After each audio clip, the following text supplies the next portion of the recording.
우리는 2월 한 달 동안 놀라운 하나님의 은혜라 하는 주제를 가지고 말씀을 듣고 있습니다. 2월 첫 주에는 죄와 허물로 죽었던 저와 여러분이 그리스도로 인하여서 구원함을 받은 것이 놀라운 하나님의 은혜다 하는 것을 함께 나누었죠. 그리고 지난주에는 죄보다 더 큰 하나님의 용서를 받는 것이 진정한 은혜다 하는 것을 또한 나누었습니다. 그래서 저와 여러분들은 하나님의 은혜 안에 살고 있지요. 그러면 여러분, 하나님의 은혜 안에 살아가는 저와 여러분들은 어떻게 살아가면 좋을까요?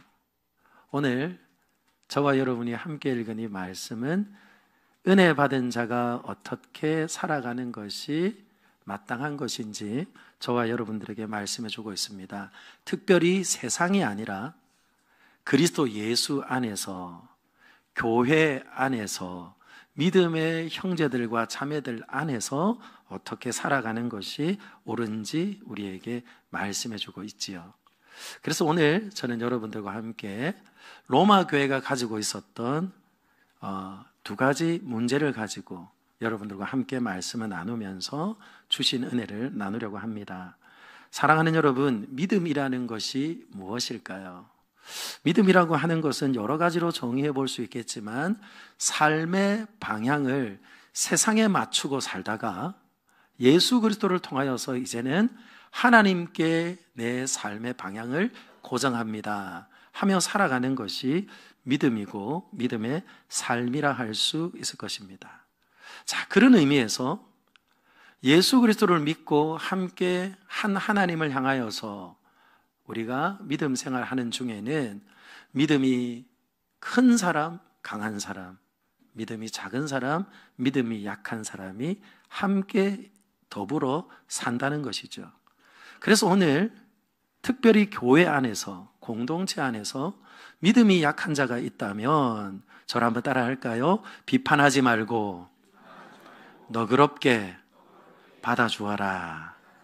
오늘 그렇게 바울은 로마 교회를 향하여 또한 우리에게 말씀하고 있습니다.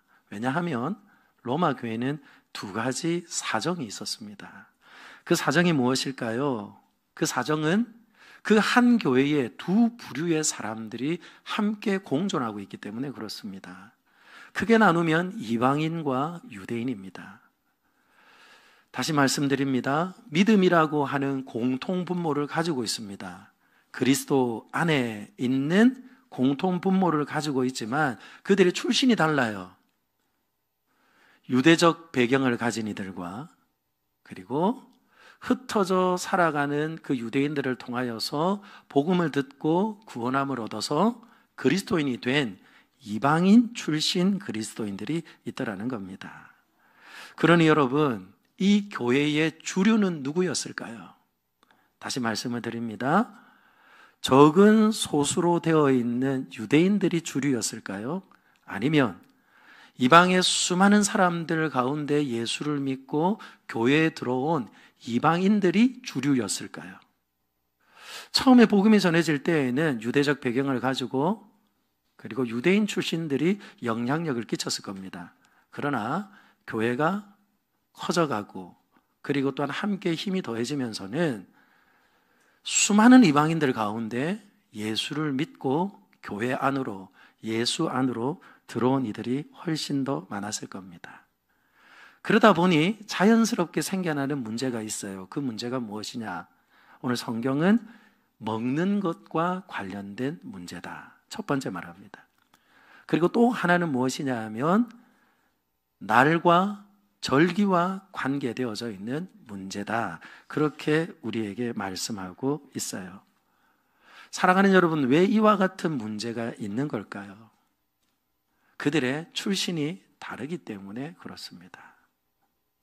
그러므로 유대인들에게 있어서 오늘 먹지 않겠다고 결심을 하고 마치 다니엘처럼 채소를 먹는 이들이 있다는 것은 지극히 당연한 거예요. 뿐만 아니라 이제 예수 그리스도 안에서 믿음으로 우리가 구원을 받았으니 그리고 율법을 온전히 예수님께서 완성하셨으니 그리고 부정한 음식과 그리고 정결한 음식을 따로 구별하지 않고 이제 감사로 먹으면 모든 것을 먹을 수 있다고 하셨으니 이제는 무엇이든지 먹어도 된다고 말하는 이방 출신의 그리스도인들이 함께 어우러 살고 있으니 이와 같은 지역적인 문제가 일어나는 것은 지극히 당연한 일이라는 겁니다. 왜냐하면 그 당시 대부분의 사람들은 어디서 고기를 샀을까요? 시장에 나갔겠죠. 그런데 여러분, 시장에 나오는 고기는 반드시 거쳐오는 곳이 있습니다. 어딜까요? 신전입니다. 신전.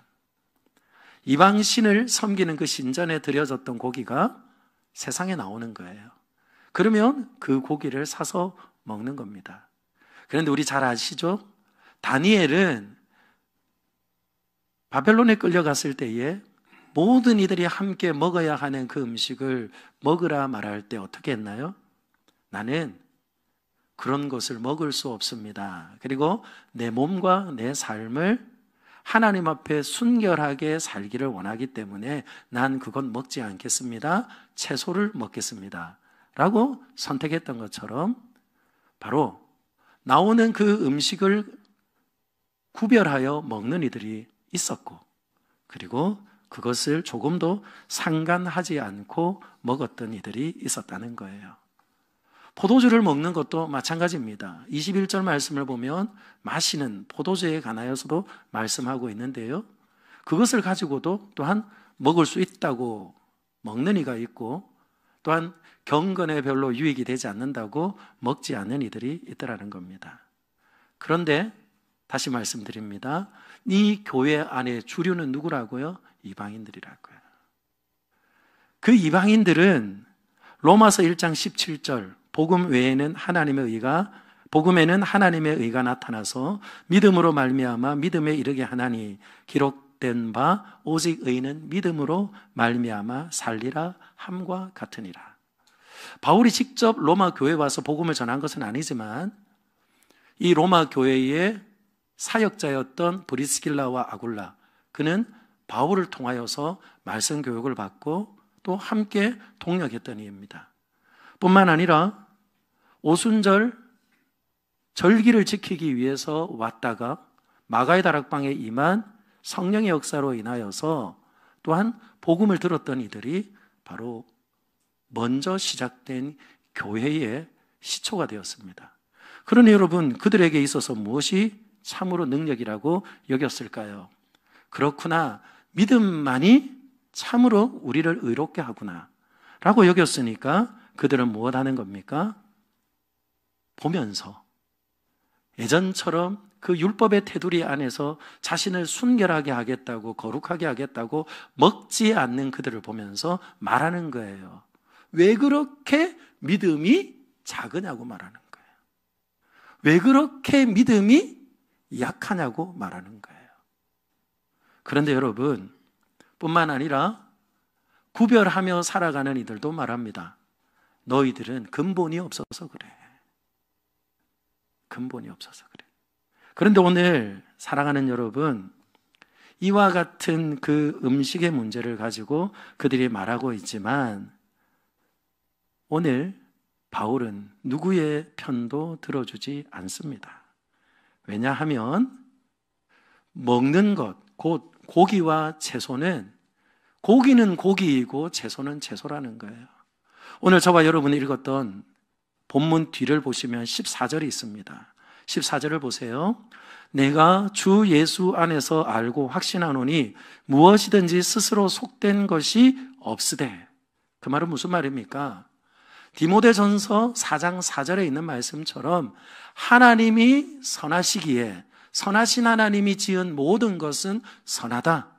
그러므로 감사함으로 받으면 버릴 것이 없다라고 하는 말씀입니다. 뿐만 아니라 오늘 바울이 하는 이 말은 예수님께서도 공의하셨던 말씀이지요.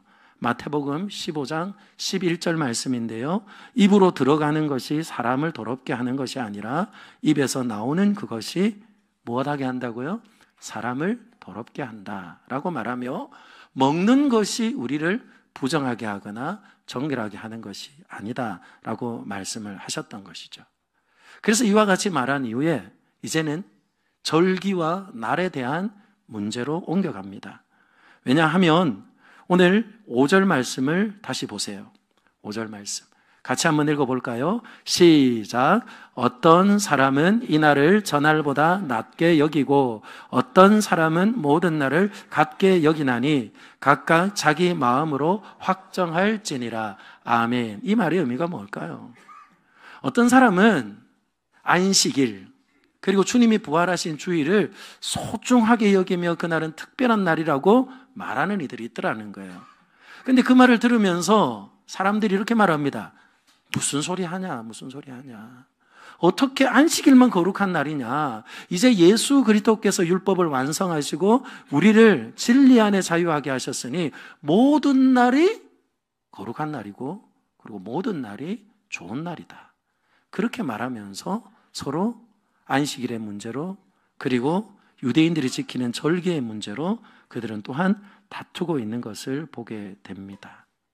그러면 여러분, 오늘 이 두 가지 말을 하면서 믿음이 연약한 사람들을 혹 여러분들은 율법주의라고 생각하세요? 아닙니다, 여러분. 율법주의였다면, 잘 들으세요, 여러분. 율법주의였다면 바울은 단호하게 잘라내었을 겁니다. 왜냐하면 갈라디아서 1장 말씀을 보았더니 율법주의는 다른 복음이래요. 그래서 오늘 다시 말씀드립니다. 이 말씀은 누구에게 주는 말이라고요? 예수 믿는 성도들에게 그리고 교회 안에 있는 신자들에게 주시는 말씀이라는 거예요. 그래서 오늘 사랑하는 여러분, 바울은 말합니다. 무엇을 먹느냐, 무엇을 마시느냐 하는 문제보다 더 중요한 것이 있다는 거예요. 어떤 날이 더 소중하냐, 어떤 날이 더 귀하냐 하는 것보다 더 소중한 것이 있다는 겁니다. 그보다 더 소중한 것은 무엇일까요? 더 소중한 것은 왜 그것을 먹어야 하느냐, 왜 그것을 먹지 말아야 하는가, 그리고 왜 그날이 소중한 것인가 하는 것이 훨씬 더 중요하다는 것을 우리에게 말씀해주고 있다는 거죠.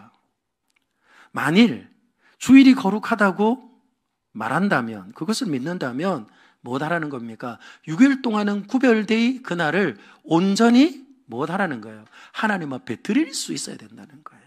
말은 이 날이 거룩하다고 말하면서 6일과 그리고 구별된 그날을 똑같이 사는 것은 옳지 않다는 거예요. 그리고 주일만 거룩한 것이 아니라 나머지 날도 다 거룩하고 좋은 날이라고 말하면서 실상은 무엇입니까? 전혀 그죠. 그날을 하나님이 주신 소중한 날로 여기지 않고 겨우겨우 한 날을 살아내면서 그죠. 반복되는 일상의 삶을 사는 것은 결코 하나님이 기뻐하지 않는다는 거예요. 사랑하는 여러분, 정말 먹는 것이 그렇게 문제가 될까요?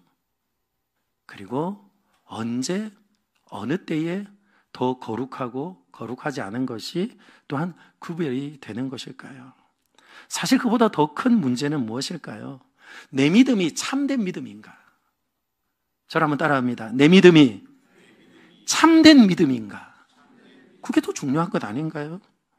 내가 믿는 복음의 깊이와 내가 믿는 복음의 그 넓이가 풍성하고 풍성하다는데 나는 지금 그걸 누리며 살아가고 있는가?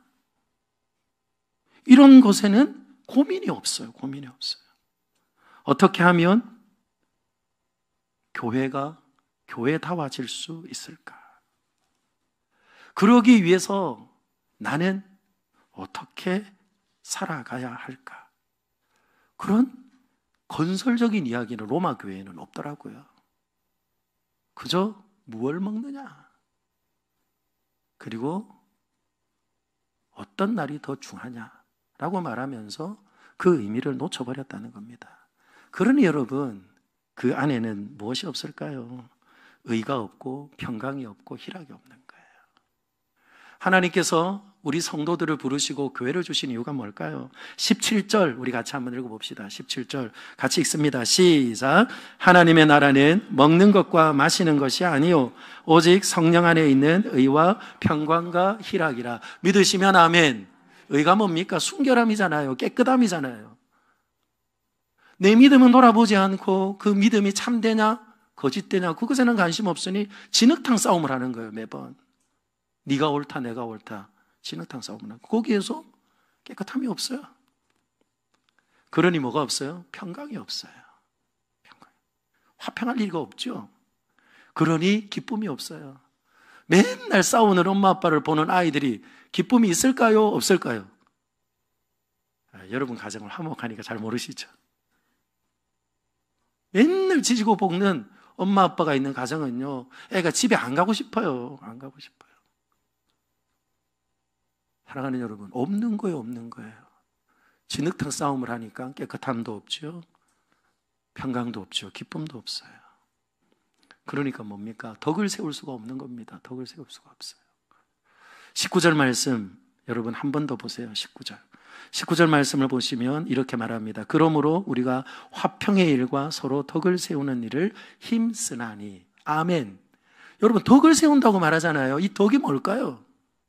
오이코도메라고 하는 말입니다. 오이코도메라는 말은요, 집을 짓는다는 겁니다. 집을 짓는다는 거예요. 그러니 여러분, 교회가 교회 될 수가 있겠습니까? 복음이 역사하는 교회가 되어 그곳에서 기쁜 소식을 듣고 기쁜 소식 때문에 정말 죄와 허물로 죽었던 내가 해방되었구나. 다시 살아났구나.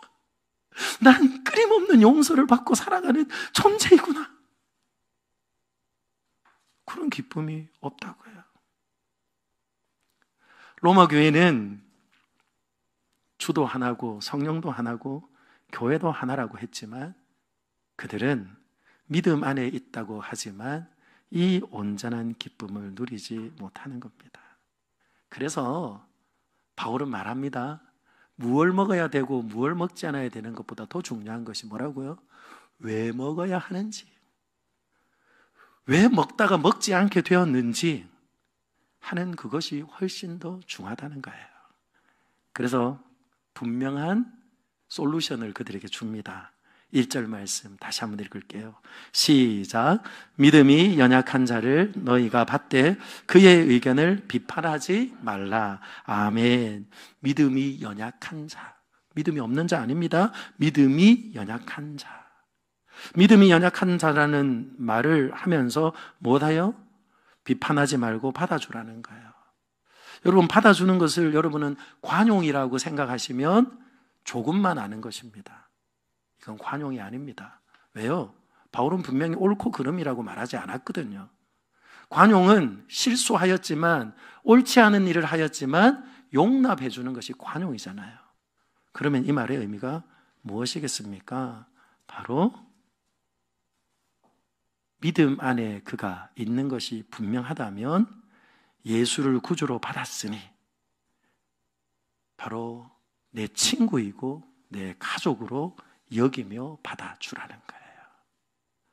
좌우에 계신 분들하고 인사할까요? 우리는 하나님의 가족입니다. 어린 아이가 미숙하잖아요. 미숙하잖아요. 그 아이에게 여러분들은 인사를 어떻게 가르치셨습니까? 야야야, 여 좀 앉아봐라. 인사가 뭔 줄 아나? 인사는 윗사람에게 아랫사람이 하는 예의다. 그리고 사람과 사람 사이에 나타내는 예의의 표시다. 그렇게 여러분들이 먼저 말하고 인사를 가르치셨습니까? 아니요. 저희 아버지는 그렇게 안 가르치셨어요. 그냥 어른을 보면 인사하라 그렇게 말했어요. 저는 인사를 왜 하는지도 모르고 인사했어요. 저희 아이에게도 저는 그렇게 가르쳤습니다. 그랬더니 인사 안 하고 도망가더라고요. 낯선 아저씨를 보니까 내 뒤에 숨더라고요. 그런데 여러분, 언제 인사를 하게 되었어요? 그게 내 몸에 익어지고 그리고 그 의미를 이제 알게 되어지니까 이제는요, 인사 잘합니다. 그리고 어른하고 만나도 그렇죠. 자기가 할 이야기가 있으면 이야기를 할 줄 아는 사람이 되더라는 거예요. 기억하십시오. 믿음이 있는가 없는가가 중요한 일이지, 믿음이 약하거나 믿음이 강한 것은 문제가 되지 않습니다. 왜냐하면 뒤집어 볼까요, 여러분? 오늘 이 교회의 문제를 예루살렘으로 가져가 보세요. 믿음이 강하다고 하는 사람이 누구일까요? 주류가 되는 유대인들일 겁니다. 그러면 그죠? 가려 먹지 않는 그들을 보면서 도리어 믿음이 없다라고, 연약하다고 말했을 거예요. 그러니 여러분, 오늘 이것은 믿음 안에 있다면 우리는 뭘 믿을 수 있어요? 아이가 자라는 것처럼 바로 그는 성숙해질 거라는 것을 믿는 믿음 안에서 우리가 가족됨을 서로 인정하고 받아주는 것이 오늘 바울이 교회를 향하여, 그리고 성경이 우리를 향하여 하고 있는 말씀이라는 거예요. 믿음은 반드시 자랍니다. 자라지 않는다면 그게 문제인 거예요. 믿음은 반드시 자랍니다. 걸음마를 시작한 아이가 넘어졌다고 해서 그저 야단치는 부모가 없어요. 말을 잘 하지 못하고 분별력이 없어서 아빠를 보고 엄마라고 하는 아이를 보면서 얘는 엄마도 못 알아보고 아빠도 못 알아본다고 혼내지 않습니다. 시간이 지나면 배우게 되고 이해하게 되어지고, 그리고 다 받아낼 수 있기 때문인 줄 믿습니다. 그래서 받아주라는 거예요. 그리고 또 한 가지 받아주라고 하는 이유가 있어요. 3절 하반절을 보세요. 하나님이 어떻게 하셨대요? 우리를 받아주셨다는 거예요. 그들을 받아주셨고 나를 받아주셨고 우리를 받아주셨다는 거예요. 똑같은 말입니다. 프로스 람바노라고 하는 이 말은 그저 법의 테두리 안에서 받아주는 것이 아니라 온전히 그를 용납해 주신 거예요. 그러니 여러분, 예수 그리스도 때문에 은혜를 알고 그리고 믿음 안에 살아가는 이는 어떻게 해야 합니까?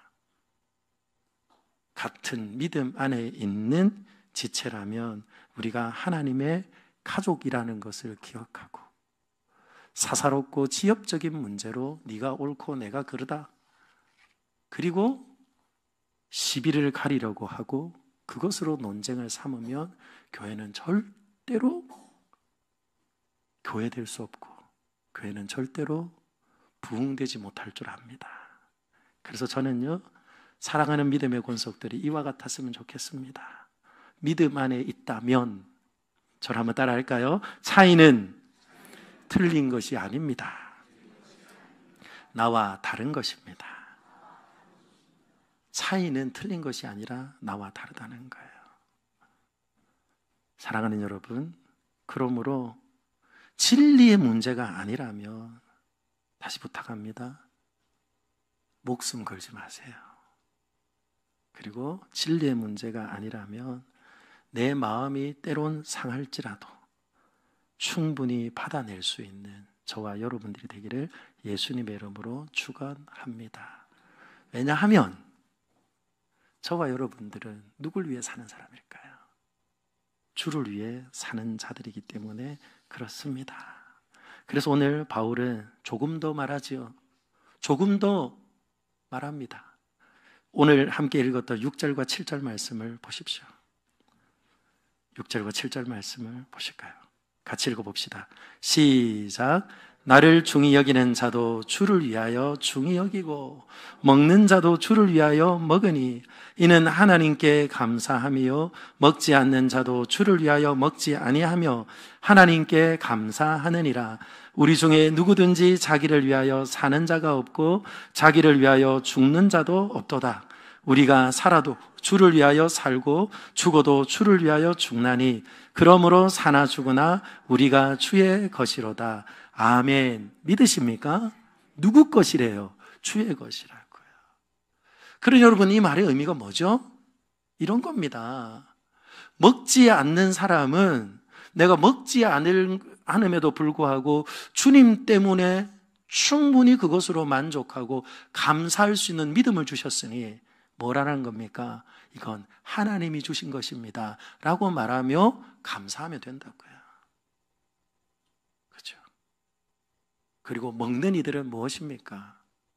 먹는 것으로는 내가 더 이상 걸려 넘어지지 않도록 우리 주님께서 내가 먹고 건강하고 그리고 내가 더 건강함으로 주를 위하여 사는 것이 내 삶의 이유라는 것을 가르쳐 주셨으니 나는 또한 무엇 한다고요? 먹을 때마다 감사하게 된다는 거예요. 다시 말합니다. 무엇을 먹느냐보다 왜 먹느냐가 더 중요합니다.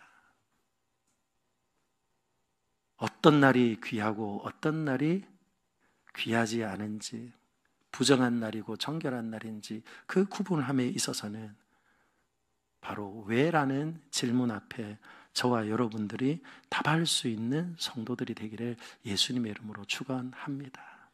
주를 위하여 살면요, 여러분, 노년에도 장년에도 청년에도 한결같은 은혜로 살아가게 될 줄 믿습니다. 나를 위해 살아가는 이들은요, 세월이 지나고 시간이 지나면 허무함과 그리고 냉소적인 생각을 가지고 세상을 보며 나를 들여다보게 될 겁니다. 예를 한번 들어볼까요? 결혼을 했습니다. 아이를 낳았습니다. 아빠는 무엇 위해서 일할까요? 가족을 위해서요. 나를 위해서 일하고 나를 위해서 돈을 번다고 생각해 보세요.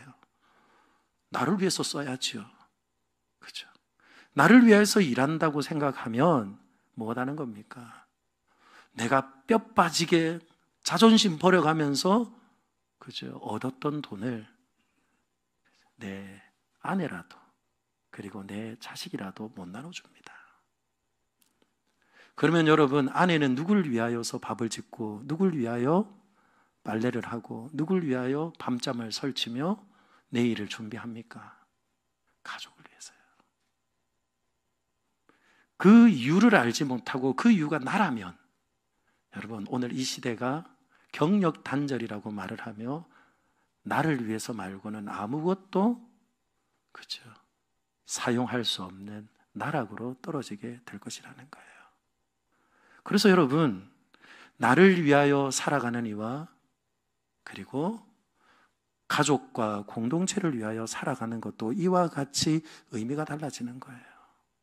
그렇다면 여러분, 나를 위하여 그리고 저와 여러분들이 신앙생활을 하고 예배를 드리고 그리고 봉사일을 하는 것과 주를 위하여 내게 주신 그 봉사의 자리에서 섬기고 그리고 주를 위하여서 내가 예배한다면 사랑하는 여러분, 저와 여러분들의 삶에 주어진 그 믿음과 신앙의 역사는 결코 없어지거나 사라지거나 그리고 낭비되어지는 것이 아닐 거예요. 왜 그럴까요? 먹든지 마시든지 주를 위하여 주의 영광 위하여 살면 오늘 저와 여러분들에게 말씀합니다. 18절 말씀 우리 같이 한번 읽어볼까요? 같이 있습니다. 시작. 이로써 그리스도를 섬기는 자는 하나님을 기쁘시게 하며 사람에게도 칭찬을 받느니라. 믿으시면 아멘. 주를 위하여 살면 누가 기뻐하신다고요? 주님이 기뻐하신다. 주를 위하여 사는 것이 무엇이라고요?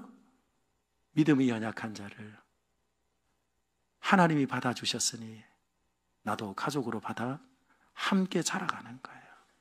그러니 여러분, 하나님이 얼마나 기뻐하시겠습니까?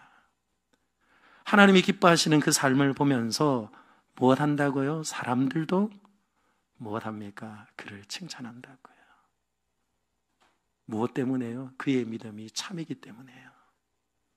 그리고 그의 믿음의 삶은 방향이 틀리지 않았기 때문인 줄 믿습니다.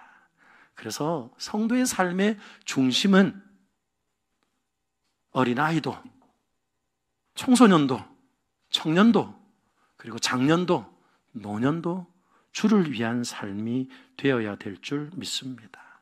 그것이 바로 은혜 받은 성도가 살아가는 삶의 모양이라는 거예요. 그래서 여러분, 혹 우리 중에는 아직도 우리 한국 교회의 가장 큰 본질적인 문제, 술과 담배의 문제로 그죠? 고민하는 분들이 있을 겁니다. 저는 분명히 말씀드립니다. 술을 먹는다고 천국에 못 가는 것 아닙니다. 담배를 핀다고 천국에 못 가는 것 아닙니다. 천국에 못 가는 이유는 딱 한 가지입니다. 예수 믿지 않으면 천국에 못 갑니다. 믿으시나요? 그러면 여러분, 제가 여러분들에게 면죄부를 드리는 것이 아니에요. 잘 기억하세요. 무엇을 위하여 먹는가 생각해 보세요. 그래서 여러분, 먹는 문제로, 먹지 않는 문제로 서로에게 꺼리낌이 되고 걸림돌이 된다면 반드시 우리 주님께서는 때가 되면 고치시고, 그리고 또한 놓을 수 있는 참된 자유도 주실 줄 믿습니다. 그때까지 무엇 하자는 거예요? 기다리자고요. 그때까지 무엇 하자고요? 함께 보듬어 주며, 냄새가 좀 나도, 냄새 나거든요. 금방 알거든요. 그래도 그 냄새를 풍기면서도 주님 앞에 와서, 그리고 주님 믿고 살겠다고 하는 그를 보며 여러분 안아줄 수 있기를 예수님의 이름으로 축원합니다. 어젯밤에 위에 계신 주님 찾지 않고 술잔에 아른아른 어린 주님 찾고 아침에 그죠? 가야 되나 말아야 되나 망설이다가 온 분들이 혹 있을지 모릅니다. 그러나 주님이 정죄하지 않았으니 저도 정죄하지 않습니다. 다만 그와 같이 나아온 이들을 사랑하는 여러분, 긍휼과 주님의 마음 가지고 기다려주며 안아주며 그의 삶의 방향이 주님께로 고정되어 있다면, 그것이 사실이라면 저와 여러분들이 오래 참고 기다리며 용납하며, 우리 주님께서 내가 죄인인 줄도 몰랐을 때 이미 나를 용서하시고 사랑하시기로 작정하셨던 그 하나님의 은혜를 저와 여러분들이 그에게 비춰주고, 그리고 또한 그로 인하여서 조금도 꺼리낌이 없이 함께 먹고 함께 마시며 주를 위하여 함께 거룩한 주님의 공동체, 그리고 그리스도의 온전한 몸을 이루어가는 이 마지막 때에 주님이 기뻐하시는 우리 다산로 교회와 성도의 삶이 되기를 예수님의 이름으로 축원합니다. 사랑하는 여러분, 가슴에 손을 얹어보세요. 은혜 받은 사람은 무엇 위해 산다고요? 주를 위해 산다고요. 그래서 제가 먼저 선창하면 여러분들은 주를 위하여 라고 답하시면 되겠습니다. 먹는 것도, 자는 것도, 돈을 버는 것도, 공부하는 것도, 결혼하는 것도, 운동하는 것도, 노는 것도. 아멘입니까? 잘 놀아야지. 여러분, 건강한 사고를 하면서 몸은 더욱더 활력 있게 일하게 될 겁니다. 그러나 여러분, 항상 기억하십시오. 무엇을 먹느냐보다 더 중요한 것은 왜 먹느냐, 그리고 그것이 주를 위한 일이라면, 그리고 그것이 주를 위한 일이 아니라면, 사랑하는 여러분, 먹을 수도 있고 버릴 수도 있는 참된 자유인으로, 은혜 안에 살아가는 그리스도인으로 주님 앞에 설 수 있기를 예수님의 이름으로 축복합니다. 기도하겠습니다.